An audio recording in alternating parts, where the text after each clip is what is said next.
Hi mga proud kabundok. So alam niyo ba to? Yan, tawag nito dito sa amin sa Masbati is takway. Ganito siya, oh.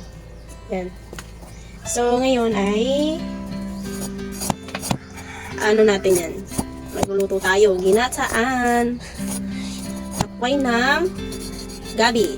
Ang kadalasang masarap ng luto nito ay adobo at ginataan na tinatawag sa amin nito ay natakway or purman, asparagus or pansit bukid. Ito talaga yung pinaka-favorite kong gulay. Lalo na dito sa bundok, ito ang pinakamadali mong ulamin. Kaya ito madali namin kunin. Maraming nagsasabi na makati raw ito. Pero ang sekreto talaga dito sa amin, para hindi siya makati ay wag mo nang hahaluin hanggang sa maluto. O siya, nagkayod na nga pala kami dito ng nyug. Alam mo na, ito lang yung paraan natin para makuha natin yung gata ng nyug. Kaya tayo mga proud kabundok ay maparaan talaga. O siya, bago natin mahiwalay ang puti sa decolor, ay naglaba. Ay syempre, papakuluan muna natin yung gata at bago titimplahan natin. At lagyan na rin natin ng tuyo, pangpalasa at pangpasarap. Pakuluan mo lang ng 20 to 25 minutes, luto na yan. Tulad nga na sinabi ko kanina, ay wag mong hahaluin. O siya, tara na, let's eat. Sobrang sarap niya talaga mga proud kabundok. At sa muli mga proud kabundok, thank you for watching.